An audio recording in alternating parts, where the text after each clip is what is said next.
Dalam perjalanan panjang sejarah Cina kuno, maka tak bisa dilepaskan dari serangkaian dinasti yang silih berganti berkuasa di daratan Asia Timur tersebut. Dinasti yang terus berganti selama beberapa milenium, saling menguasai, saling menancapkan serangkaian revolusi, hingga akhirnya mengakar pada beragam hal yang menjadi dasar pondasi Cina modern kini. Cina kuno yang kerap dikenal sebagai peradaban Sungai Kuning bermula dari serangkaian pemukiman yang muncul dan berkembang di sekitar lembah Sungai Kuning di wilayah Cina Utara. Sungai Kuning yang kerap dianggap sebagai tempat lahirnya peradaban Tiongkok karena peran pentingnya dalam membentuk budaya, masyarakat, dan ekonomi awal di wilayah tersebut. Sungai ini memberikan tanah yang subur karena aliran lumpurnya yang kaya nutrisi. Akan tetapi sering terjadi banjir di sungai tersebut yang menyebabkan Sungai Kuning juga mendapatkan julukan, yaitu kesedihan Cina. Peradaban Sungai Kuning berawal dari pemukiman pertanian yang muncul di sepanjang lembah sungai pada panjang periode Neolitikum yang ditandai oleh dua periode dominan, yaitu budaya Yang Shao yang berjalan dari tahun 5000 sebelum Masehi hingga tahun 3000 sebelum Masehi, dan budaya Longshan yang berjalan dari tahun 3000 sebelum Masehi hingga tahun 1900 sebelum Masehi. Pada periode Longshan, masyarakat mulai memasuki periode awal urbanisasi, di mana mereka mulai membangun pemukiman yang jauh lebih besar dan mulai mengenal teknik mempertahankan wilayahnya dengan cara melindungi diri dengan tembok dan mulai menggunakan peralatan dari perunggu. Setelah periode urbanisasi yang semakin berkembang dan mendukungnya berdirinya dinasti awal di wilayah lembah Sungai Kuning, yaitu dinasti Xia sebagai dinasti pertama. Meskipun kerap dianggap sebagai sebuah legenda, jejak dinasti Xia yang menurut legenda berdiri pada sekitar tahun 2070 sebelum Masehi dan berdiri hingga tahun 1600 sebelum Masehi telah ditemukan di beberapa situs yang tersebar di seluruh wilayah Cina Utara. Dinasti yang tercatat dalam sejarah dan dianggap sebagai dinasti awal Cina kuno adalah dinasti Shang, yaitu sebuah dinasti yang berdiri sekitar tahun 1600 sebelum Masehi hingga tahun 1046 sebelum Masehi. Dinasti Shang dikenal mahir dalam teknik pengolahan perunggu, memperkenalkan tulisan pertama dalam peradaban Cina kuno, serta memiliki struktur pemerintahan yang jauh lebih terorganisir. Meskipun terlihat stabil, pemerintahan dinasti Shang mengalami serangkaian tekanan internal dan juga eksternal, utamanya dari dinasti Zhou dan suku-suku di wilayah pemerintahan dinasti Shang ini. Dan dari dinasti Zhou inilah kelak Cina kuno akan bersatu pertama kalinya dan diperintah oleh seorang kaisar yang menerima mandat langit dalam mempersatukan berbagai wilayah yang terpecah tersebut. Sebelum bersatu menjadi suatu kekuatan besar, dinasti-dinasti Cina kuno pada mulanya adalah dinasti yang terpecah belah dan saling ingin menguasai satu dan lainnya. Dinasti Cina kuno yang dimulai dari dinasti Xia yang terkenal akan dimulainya tradisi pemerintahan terpusat. Selanjutnya dinasti Shang yang memiliki struktur sosial yang kuat dengan pusat kekuasaan terpusat di satu wilayah, dan dinasti Zhou yang memperkenalkan konsep mandat surga atau Tianming untuk melegitimasi kekuasaan. Lahirnya dinasti Zhou juga tak lepas dari caranya menginvasi dinasti Shang demi mendirikan kekaisarannya sendiri. Adalah Raja Wu dari Zhou yang memimpin pasukan besar untuk menggulingkan dinasti Shang dalam pertempuran Muye yang terjadi pada tahun 1046 sebelum Masehi. Pertempuran ini sendiri terjadi akibat ketidakpuasan banyak pihak terhadap pemerintahan Raja Zhou dari Shang, dan dalam pertempuran ini dinasti Zhou berhasil memenangkan pertempuran, dan hal ini pun menandai akhir dari dinasti Shang. Selain konflik militer, kepercayaan religius juga mempengaruhi stabilitas dinasti Shang. Raja-raja dinasti Shang memiliki peran sebagai perantara antara manusia dan juga dewa-dewa. Dan ketika terjadi bencana alam atau kekalahan dalam suatu perang, maka banyak yang percaya bahwa raja telah kehilangan mandat surga yang mengarah pada tindakan pemberontakan. Setelah keruntuhan dinasti Shang, bangkitlah dinasti Zhou yang memerintah dari sekitar tahun 1046 sebelum Masehi hingga tahun 256 sebelum Masehi. Dinasti ini adalah dinasti penerus dari dinasti Shang dan pendahulu era dinasti Qin. Dinasti Zhou terkenal karena memperkenalkan konsep mandat surga dan mempengaruhi struktur sosial, politik, dan juga budaya di Tiongkok selama berabad-abad. Dinasti Zhou membagi wilayah menjadi banyak negara bagian yang dipimpin oleh keluarga kerajaan dan sekutu-sekutunya. Dan setiap penguasa lokal memiliki kewajiban untuk membayar upeti serta membantu Raja Zhou dalam peperangan. Sistem ini pada awalnya menjadi dasar struktur politik dinasti Zhou, namun pada akhirnya struktur politik tersebut menyebabkan fragmentasi politik karena para penguasa lokal menjadi jauh semakin independen dan memiliki pengaruh politik yang jauh lebih besar. Dinasti Zhou sendiri dibagi menjadi dua periode utama, yaitu dinasti Zhou Barat dengan pemerintahan yang bersifat feodal, dengan wilayah-wilayah yang diberikan kepada anggota keluarga kerajaan dan sekutu sebagai penguasa lokal, dan sistem ini dikenal sebagai sistem feodal Zhou. Masyarakat Zhou Barat relatif stabil dan sistem politik serta keagamaan yang mereka perkenalkan bertahan dengan sangat lama. Kemudian dinasti Zhou Timur yang ditandai oleh melemahnya kekuasaan raja dan meningkatnya kekuatan para penguasa lokal. Zhou Timur tidak memiliki kekuatan militer yang cukup untuk mengendalikan para penguasa feodal, dan para penguasa lokal memanfaatkan kelemahan ini untuk memperluas wilayah mereka dan menjadi raja di daerah masing-masing. Keberadaan lebih dari 100 negara kecil di Cina menciptakan persaingan politik dan militer yang sangat tajam. Dinasti Zhou Timur juga menjadi saksi dua subperiode yang kelak akan mempengaruhi sejarah penyatuan kekaisaran Cina kuno, yaitu periode musim semi dan gugur yang terjadi pada tahun 770 sebelum Masehi hingga tahun 475 sebelum Masehi, dan di periode ini banyak negara-negara kecil mulai muncul. Meskipun banyak negara kecil yang muncul, namun masing-masing kerajaan kecil ini masih menaruh rasa hormat pada Raja Zhou kala tersebut.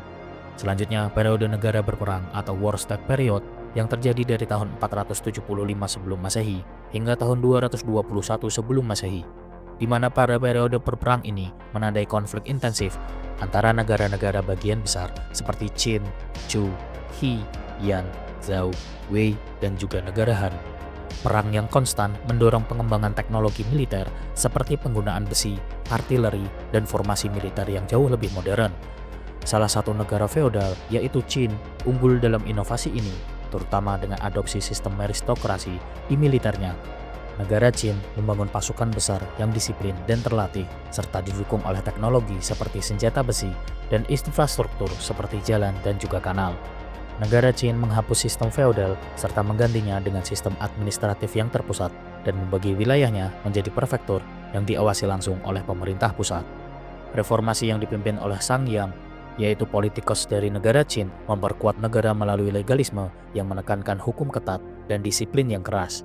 Sistem pemerintahan negara Qin yang sentralistik berbeda dengan negara lain yang masih bergantung pada sistem feodalisme, dan hal ini pun memberikan kontrol penuh kepada pemerintah Qin atas wilayah yang ditaklukkannya. Selain didukung oleh beragam hal tadi, Qin juga membangun jaringan jalan, kanal, dan tembok pertahanan yang menghubungkan seluruh wilayah. Tembok-tembok ini kemudian menjadi bagian awal dari tembok besar Cina. Letak negara Qin yang berada di wilayah barat sangat strategis untuk pertahanan dan juga ekspansi karena wilayah ini relatif aman dari serangan dibandingkan negara lain di daratan tengah. Pada tahun 221 sebelum Masehi, negara Qin pada akhirnya berhasil mengalahkan negara Qi yang merupakan negara terakhir dalam daftar pesaingnya. Qin Shi Huang kemudian memproklamirkan dirinya sebagai kaisar pertama yang bergelar Huangdi dan menghapus sistem kerajaan feodal dan menyatukan Cina di bawah satu kekuasaannya. Setelah mengalami periode berperang yang dipenuhi serangkaian kekacauan dalam periode Zhou Timur, dinasti Qin yang merupakan salah satu negara independen sanggup mengalahkan negara-negara independen lainnya dan berhasil menyatukan wilayah-wilayah dinasti Zhou yang terpecah belah. Setelah menyatukan wilayah-wilayah yang terfragmentasi tersebut, dinasti Qin akhirnya resmi berkuasa pada sekitar tahun 221 sebelum Masehi hingga tahun 206 sebelum Masehi. Dinasti ini membawa perubahan yang begitu masif dan signifikan hingga sanggup meninggalkan warisan yang bertahan selama berabad-abad lamanya.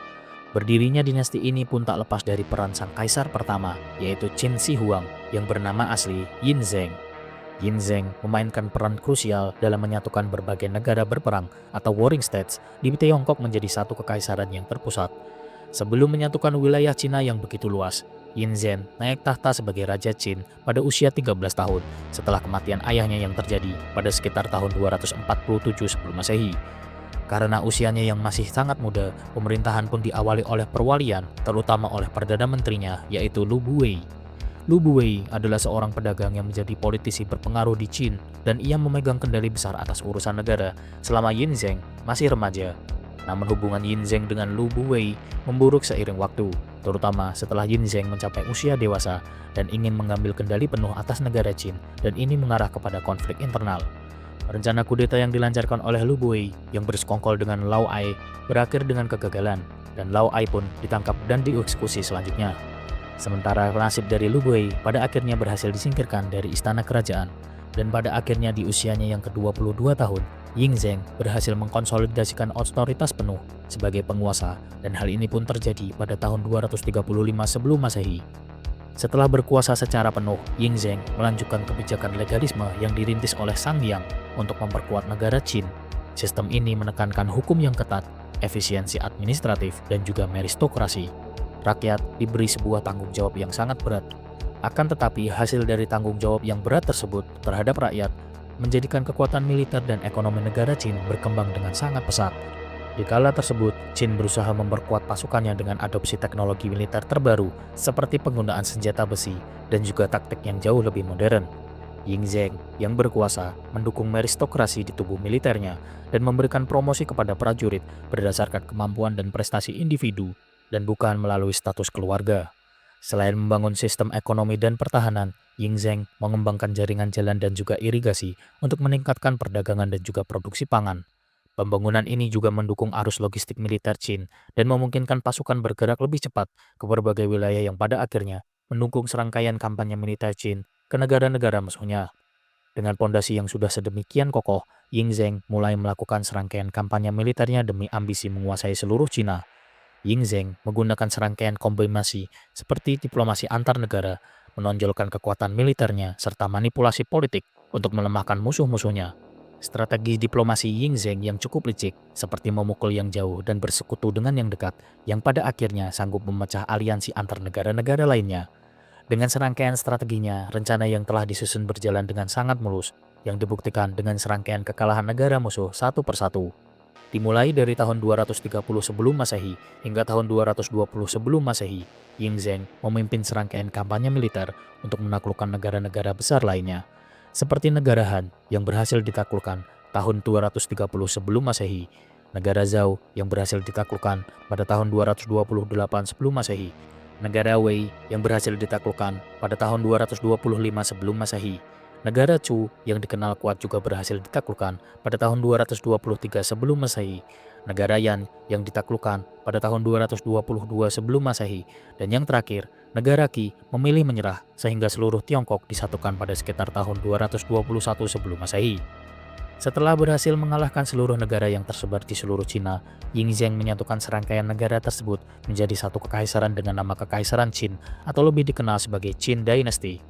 Ying Zheng yang naik tahta mengganti namanya menjadi Kaisar Qin Shi Huangdi, yang berarti Kaisar pertama Cina yang bersatu. Setelah bersatu dan pada akhirnya dinasti Qin berdiri, dinasti ini menjadi salah satu dinasti paling signifikan dalam sejarah Cina kuno. Dinasti ini pun dikenal secara luas karena berhasil menyatukan seluruh wilayah Tiongkok untuk pertama kalinya dalam sejarah di bawah pemerintahan yang terpusat dan menciptakan dasar administrasi, hukum, dan budaya yang akan mempengaruhi era kekaisaran berikutnya. Setelah berdiri, dinasti Qin dipimpin oleh sang kaisar yang bergelar Qin Shi Huangdi, yang berarti Kaisar Cina yang bersatu.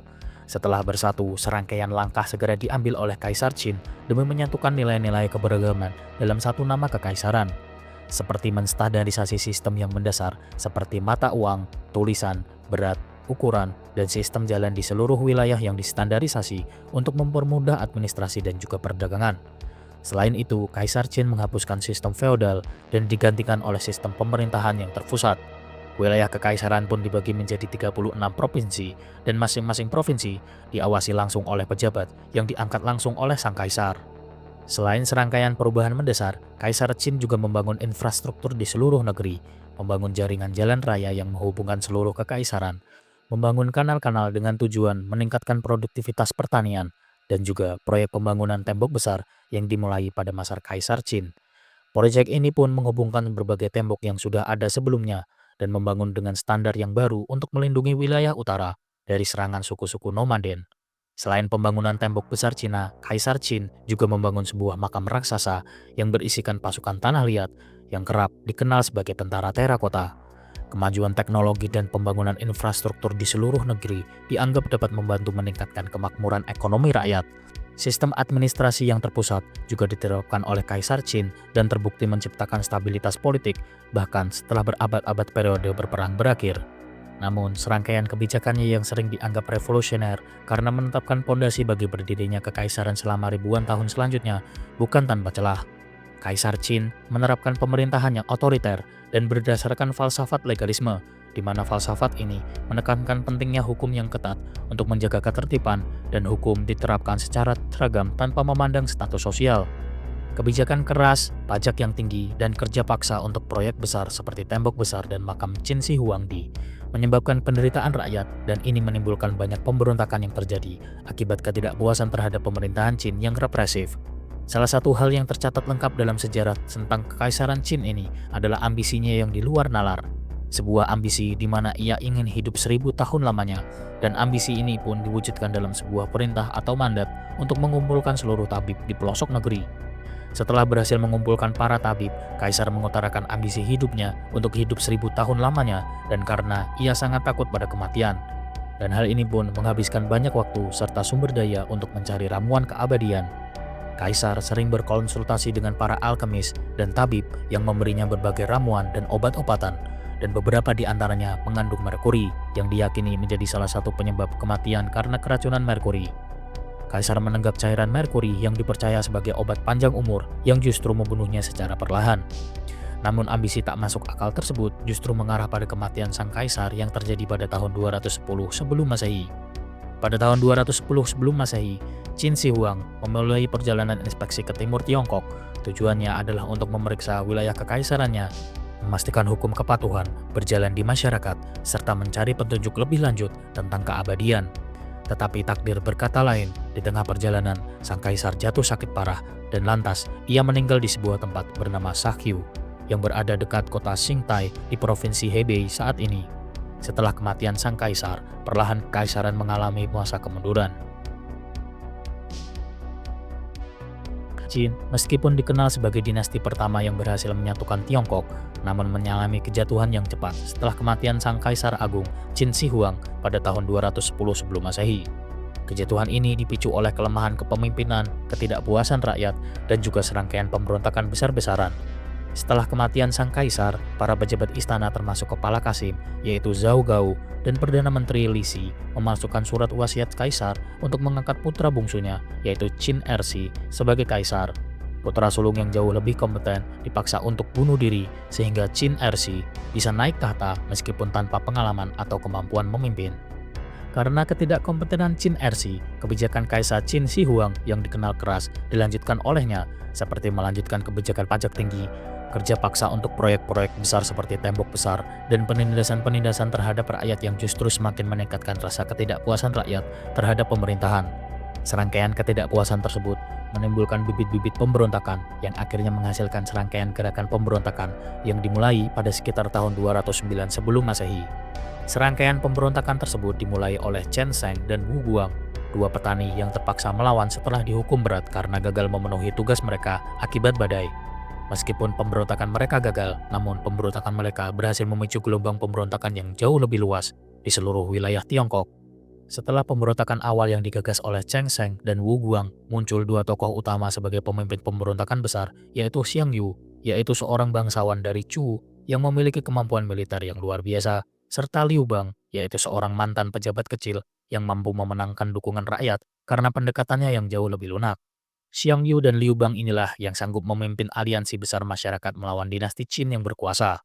Perlahan tapi pasti pemberontakan mulai berjalan di seluruh Tiongkok, dan pada tahun 270 sebelum Masehi, Xiang Yu dan Liu Bang beserta pasukan rakyat berhasil menguasai ibu kota dinasti Qin kala itu, yaitu Xianyang, dan berhasil menyeret Kaisar Qin Ersi untuk dieksekusi di depan publik. Pada sekitar tahun 206 sebelum Masehi, dinasti Qin yang dikenal berhasil mempersatukan Cina di bawah satu nama resmi berakhir. Setelah Liu Bang dan Xiang Yu berhasil merebut ibu kota Xianyang dan mengakhiri dinasti Qin pada sekitar tahun 207 sebelum Masehi, nyatanya memantik konflik antara keduanya karena kedua pihak memiliki ambisi untuk menguasai Tiongkok. Konflik kedua pihak pun semakin meruncing dan memicu perang saudara antara keduanya yang pada akhirnya dibendangkan oleh Liu Bang dan setelahnya mendirikan dinasti Han di daratan Cina kuno. Meskipun runtuh dalam waktu yang singkat, dinasti Qin meninggalkan warisan yang sangat penting bagi Tiongkok. Banyak inovasi dan struktur diperkenalkan selama masa pemerintahan Qin dan kelak akan menjadi dasar bagi pemerintahan di era kekaisaran berikutnya. Selain berhasil menyatukan seluruh kerajaan di Tiongkok, dinasti Qin juga menetapkan sistem administrasi yang terpusat yang diperkenalkan oleh dinasti Qin dan akan terus digunakan oleh dinasti-dinasti berikutnya termasuk dinasti Han, dinasti Tang, dan dinasti Ming. Selain itu, standarisasi sistem seperti menyatukan sistem tulisan dan menghilangkan variasi regional serta menciptakan standar yang akan bertahan hingga masa kini. Dinasti Qin juga mulai memperkenalkan mata uang logam berbentuk bulat dengan lubang di tengahnya. yang digunakan di seluruh wilayah kekaisaran, serta digunakan dalam transaksi ekonomi sehari-hari. Sistem pengukuran seperti standarisasi berat, ukuran, dan juga jarak mulai digunakan juga untuk memfasilitasi perdagangan dan juga administrasi di seluruh negeri. Serangkaian infrastruktur seperti jaringan jalan yang luas, kanal-kanal irigasi, dan sistem drainase juga dibangun demi meningkatkan produktivitas pertanian. Dan selain itu, pembangunan tembok besar Cina dan makam kaisar dengan prajurit terakota menjadikan warisan yang masih berdiri dengan megah hingga masa kini. Meskipun keras, prinsip-prinsip legalisme yang diterapkan oleh Qin memberikan dasar bagi hukum dan administrasi yang tegas di Tiongkok hingga terus digunakan terutama di dinasti Han yang menggabungkan elemen legalisme dengan Konfusianisme untuk menciptakan sistem pemerintahan yang lebih seimbang. Kejatuhan dinasti Qin utamanya disebabkan oleh kebijakan yang terlalu keras, kelemahan kepemimpinan pasca kematian Qin Shi Huang, dan pemberontakan rakyat yang meluas. Namun, warisan dinasti Qin jauh melampaui masa kekuasaannya yang sangat singkat. Sistem politik, administrasi, dan kebijakan standarisasi yang diperkenalkan oleh Qin menjadi fondasi bagi perkembangan Tiongkok selama lebih dari 2 milenium lamanya. Meskipun dinasti ini sering dipandang sebagai simbol pemerintahan yang otoriter, kontribusinya dalam menyatukan Tiongkok tetap menjadi salah satu pencapaian terbesar dalam sejarah dunia.